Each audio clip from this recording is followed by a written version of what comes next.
Prime Time continues. Now from Washington, Sam Donaldson. Sexual harassment is shocking enough without having the President of the United States accused of it. Being president is difficult enough without having to deal with the lawsuit stemming from such a charge. But both of these things have happened. Tonight, in her first network television interview, you will hear from President Clinton's accuser, and to some extent, you can judge for yourself her sincerity. Now, we've not attempted to try the case here. It is enough to make the point that people ought not to automatically believe his accuser just because they may dislike the president on other grounds, or vice versa. What we're doing is hearing the story his accuser tells, as she tells it, a story the president and the country must now deal with.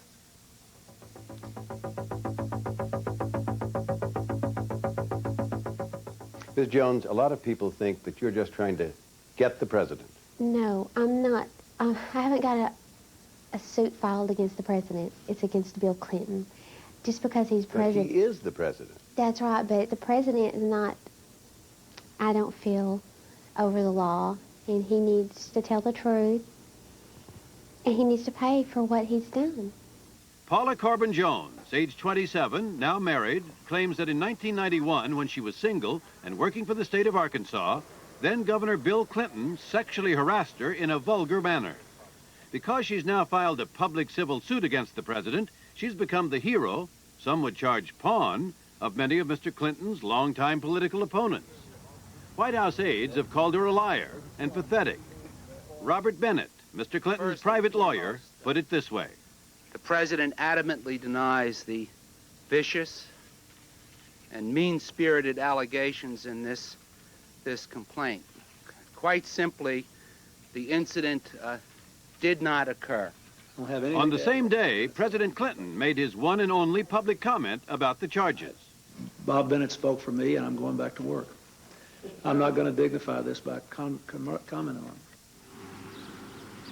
Paula Jones' story really begins in the little Arkansas town of Lonoke, population 4,128, some 30 miles east of Little Rock. Jones is the youngest of three sisters. Her mother was a housewife, her father a textile worker and part-time Nazarene preacher. Did you think of yourself as poor? We had our hard times, yes we did. Once out on her own, Jones held a series of dead-end jobs, but finally went to work in Little Rock for the Arkansas Industrial Development Commission, a state agency. And that's where she was working when on May 8, 1991, she claims Bill Clinton sexually harassed her. The scene was the Excelsior Hotel, where an industrial conference was being held. She and a co-worker were holding down the registration desk on the second floor. When she says that afternoon about 2:30, Mr. Clinton's bodyguard, State Trooper Danny Ferguson, spoke to her. Trooper Ferguson approached me and handed me a little slip of paper. And he told me that he used the word Bill would like to meet with you up in this room number. And my response was, well, why does he want to see me? And Mr. Ferguson said, it's okay, we do this all the time. What did you take that to mean? I don't know. I was very excited the governor wanted to see me. I was. Who wouldn't be? And I thought, well, and when me and my friend had talked about it, we thought, well, we might could get a job. Looking back, wasn't that a little naive? Well, yes. That's the only reason why I would think that he would want me up there. Why? I mean, you know, the governor is asking you to come up to a room, and I did not know him or any of his past before that day. Jones says Trooper Ferguson escorted her up in the elevator to the 11th floor, she thinks, and pointed to a room. The door was slightly ajar. She says Governor Clinton, alone and in shirt sleeves, showed her in. At first, she says, they made small talk. Then, she says, the governor made his move. He was leaning up against the back of a wingback chair, and I was standing a little ways off from him. And we were talking. Well, he leaned up, and well, he tried to pull me over, and he put his hand up my leg. I mean, he jumped, you know, it was just real quick, and he tried to kiss on my neck. And he told me how he liked the way my curves were, and he liked the way my hair went down to the middle of my back. And then, I said, don't do this, I rejected it. At that point, Ms. Jones, a lot of people wonder why you didn't just run out of the room, leave. I was scared. I knew the state trooper was sitting outside, or I'm pretty sure he was sitting out there. And I was just very scared. He told me he knew my boss. This was the governor. Jones claims that Mr. Clinton then exposed himself to her and explicitly requested she perform a sex act. I was just shocked. I jumped up and I said, no, I'm not this kind of girl. I'm not that kind of girl. And he said, well, I don't want to make you do something you don't want to do. What was his demeanor like? Well, his face was very red. I remember it was beet red, and you could tell it. I don't know if he was embarrassed that I refused him or what, but he was just red as he could be. Jones said Mr. Clinton told her to have her boss call him if she got in trouble for leaving her post downstairs. And then... the last thing he said to me was, you're a smart girl, let's keep it between ourselves. And I left out the door. Jones says she went downstairs and, distraught, immediately told her co-worker, Pamela Blackard, what happened. As the day progressed, she says she told her sister, Charlotte Brown, and another friend, Deborah Valentine. Did any of the people you told advise you to file a complaint? Debbie told me I need to report it to authorities. And I was scared. I'd lose my job. Jones says in the months ahead, she ran into Trooper Ferguson again, and he said the governor wanted her phone number, which she says she didn't provide. Jones married her boyfriend, Steve Jones, had a son, and moved to California. And that is how things might have ended, had it not been for the now famous article in the American Spectator magazine last January, in which it was implied that a woman identified only as Paula engaged in a consensual sexual liaison with the governor that day at the Excelsior Hotel. And Paula Jones saw herself as held up falsely to public scorn. I had told my family and friends and my fiance at the time the story that did happen. And when that came out, it made me look like a willing participant. That jeopardized the relationship with all of those people. I felt that they would think that maybe I was lying and that I did have a sexual relationship or something with Mr. Clinton. Jones went public and told her story at a news conference held during a conservative political action convention in Washington.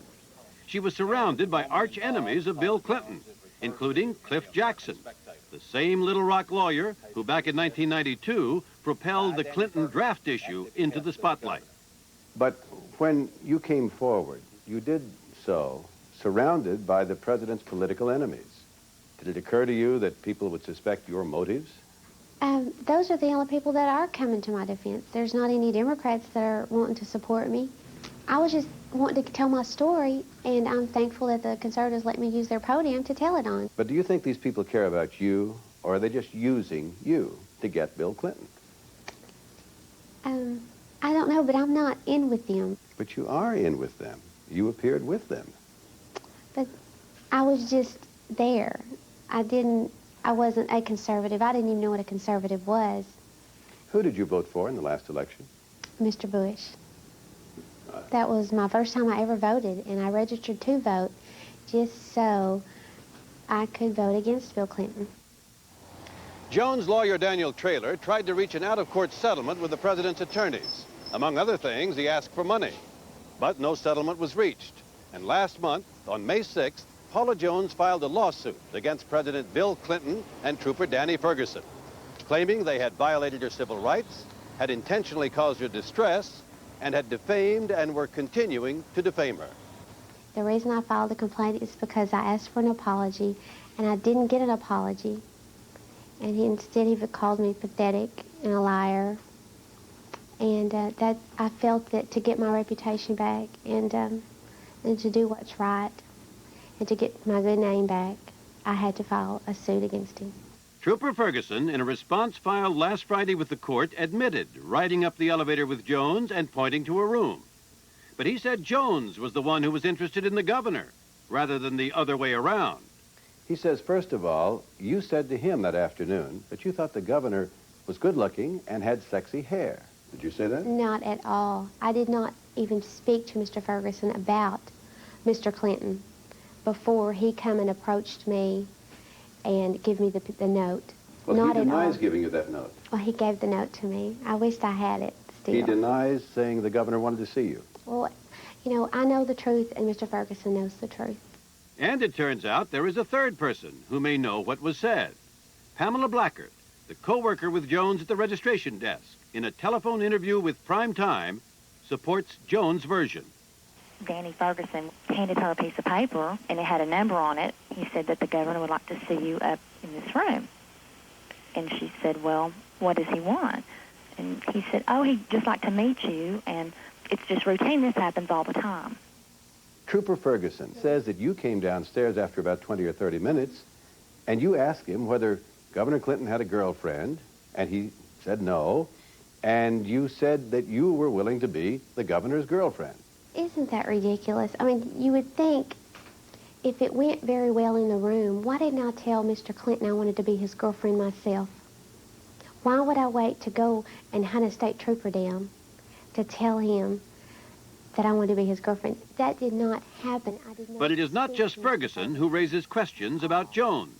Jones' own sister, whom she talked to that afternoon, believes her story, but not her motives. You're aware that your sister, Charlotte Brown, says that you were amused and said to her that you smelt money whichever way it went. I don't know why Charlotte is saying those things, and it does hurt me deeply. It really does. She's my sister, and I still love her. But I know that my sister Charlotte supported me 100%.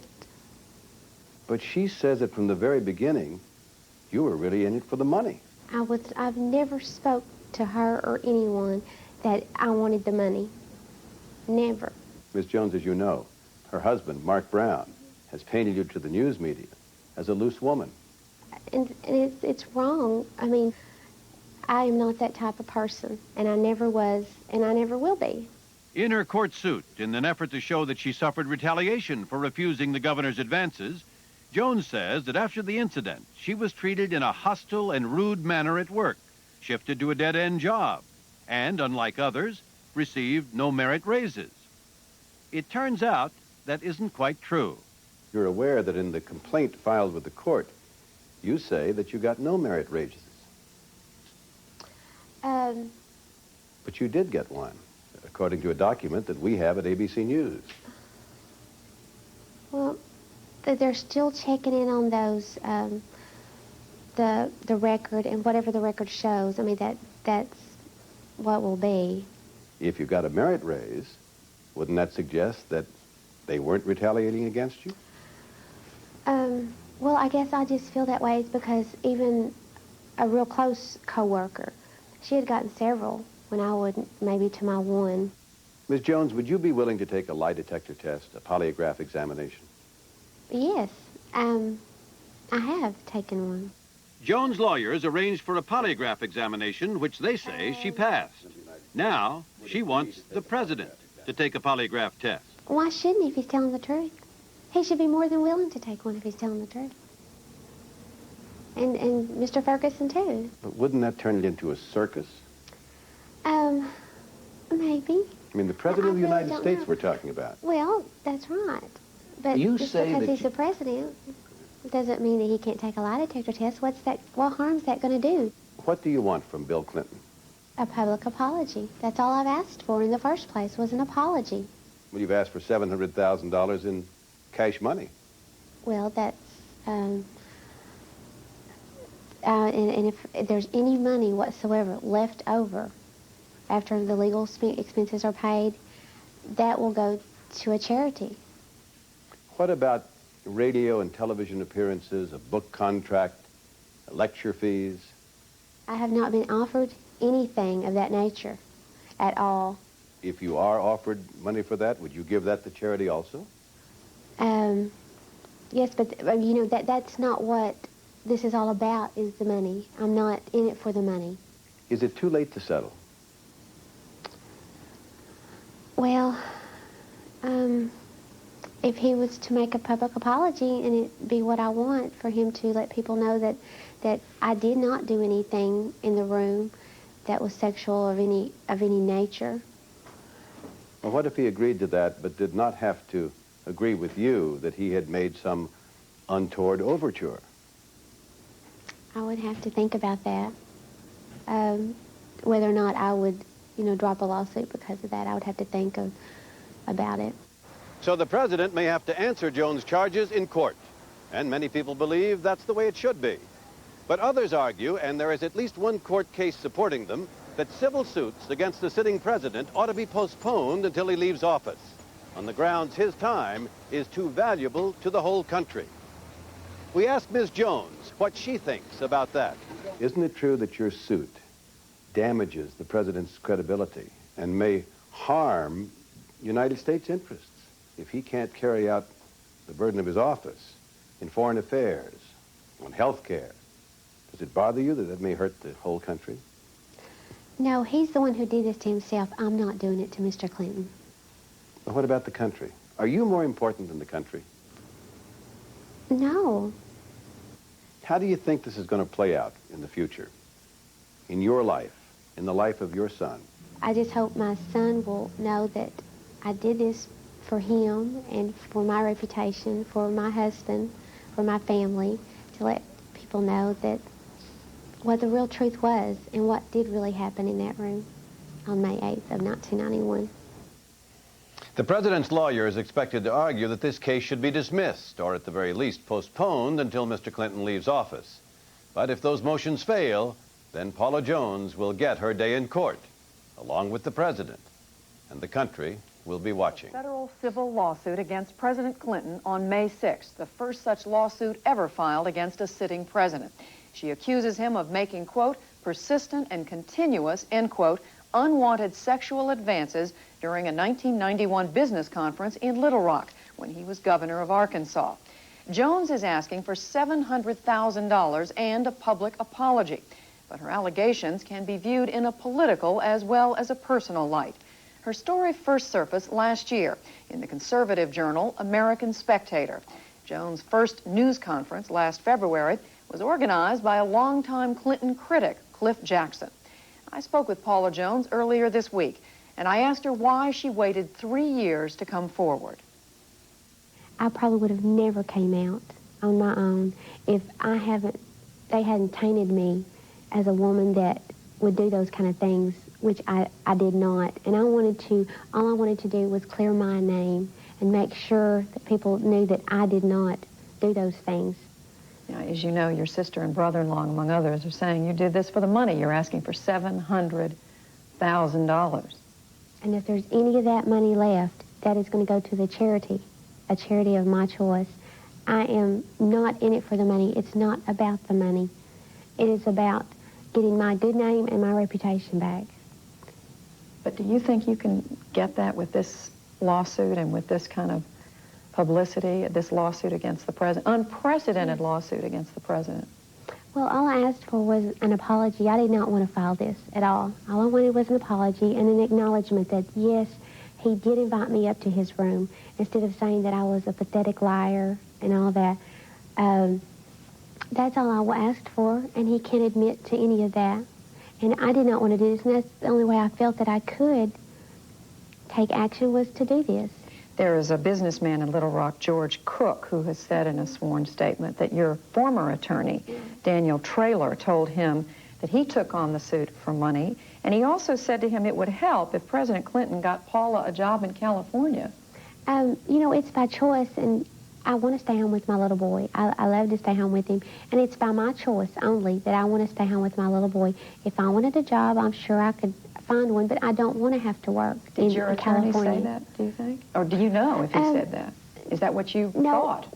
When I was told that he told me he sent a response or a response or whatever you want to call it to the White House stating what was going on. They just wanted to give them a chance to respond and to acknowledge or to even apologize. I was not aware of some of the things that they said he did, which he said he did not say, so he He did not tell me if he did it. So would you have been satisfied if the president had gotten you a job in California? Oh, no, not at all. That was not what I was told that he was going there for, and I did not know about that until my new attorneys, Mr. Camaretto and Mr. Davis, has come on board. That's how I found out that he even did that. I was not even aware of that. Do you feel you're being used in any way by these conservative groups, these anti-Clinton groups that are paying for some of the legal? You know, I really don't know that much about them. Honestly, I don't talk with them. People say that this is all about conservative people or whatever, the right wing trying to destroy the president. I don't even care about politics. It's not about politics. I didn't even know what a conservative was until this came out, or a liberal was. I really didn't. That's just not what I like, my interests are. And where are they if they're supporting us so much and everybody says they're paying us off? We haven't had any money. We don't want any money. And it's not about that. Didn't they pay for a hotel room and so forth when you had the news conference and so forth? No, nobody has paid us any money for anything. We have paid our own way to and from places, and nobody's paid us any money, and we don't want any money. By the way, who did you vote for president in 1992? That was my first time I'd ever registered to vote, first time I ever voted, and I did it, and I voted for Mr. Bush. You did? Yes. Was this incident in your mind when you voted for him? Yes, it was. I just don't feel that what he done to me, that he has the right to be, that high up, or, but that's what he is today, and yes, he's the president, but I just didn't want my little vote to go for him. But you say you're not into politics or conservative? I'm not at liberal. all. I don't know that much about it, actually. As you may know, there are public opinion polls that have been done, national polls that have been done here in the United States that show that the vast majority of the people think you are doing this for political purpose and for financial gain, and only a small percentage believe that you are telling the truth. Well, if people would do their jobs and investigate, the reporters and everybody, and find out who really is getting the money, the truth would come out, but they refuse to try to do that. What do you mean, who's getting the money? Well, I'm not getting any money. They will know that. Maybe I should reword it, that I'm not. Maybe look at my sister and her brother, my brother-in-law's background, and see what's going on. You mean your sister Charlotte and her husband, who've been critical of what you've done? I haven't received any money. I don't want any money. I've turned down offers for money. But for many of these groups, it's a political purpose very much. They really very much want to see Bill Clinton out of office. But that's not what I'm doing it for. That's just not it at all. If that's their motive, they're not in with me on this. That's not what it's about. Do you think he should be... I want to clear my name and reputation. That is all. I just want to clear my name and let people know, my little boy, to know. I wasn't that girl that they said did what willingness, to Bill Clinton. I didn't do that. But don't you think this has created a huge embarrassment for the President of the United States? He's the one who put himself there. I didn't do this. He's the one who did it to me. And just because I'm coming forward like a woman should do when they're done wrong, just because it's the president, I guess I shouldn't have done it. That's the way I feel. Do you think he should be president? I'm not trying to make him not be. That's not what this is about. I mean, he can be the president, but he has to pay for what he's done. And I'm not. He's responsible, and he's the president. We've been listening to Paula Jones, who's filed a lawsuit against the president. We want to go right now. For the South Coast is near 7.1. This value is in a high range with an average time. Cash to pay their lawyers.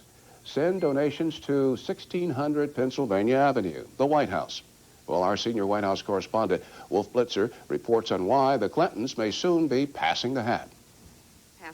The President and First Lady have decided in principle to go forward with an unprecedented legal defense fund to pay for their Whitewater and Paula Jones legal bills, which could reach $2 million or even more. This will be the first time that a sitting president has solicited such funds. The White House counsel, Lloyd Cutler, has concluded it would be legal. For now, though, Mr. Clinton doesn't want to talk about the matter. I have nothing to say about that, really. I haven't seen the final details of it. Officials say donors' names would be made public and the likely maximum individual contribution could be as high as $1,000, but one watchdog group says that's too much. I think creating a private legal defense fund creates all kinds of potential problems. There's particularly the conflict of interest problem, that those who contribute to this fund to help the president out of these circumstances will be looking for something in return. That's how money in politics works in America. But officials say they're now in the final stages of approving the fund's structure, which would be run by an outside board of prominent American citizens. An announcement could come as early as next week. Bernie? Wolf, I'm curious, if the president can do this, what about White House aides who have some legal bills of their own? Well, they're in a much more difficult bind because they're governed by other regulations than the president and the first lady. And also, it's unclear whether any of this money could be used to pay for their needs because it's unclear whether there will be a surplus also. So they have their own problems. Thank you. Wolf Blitzer, live at the White House.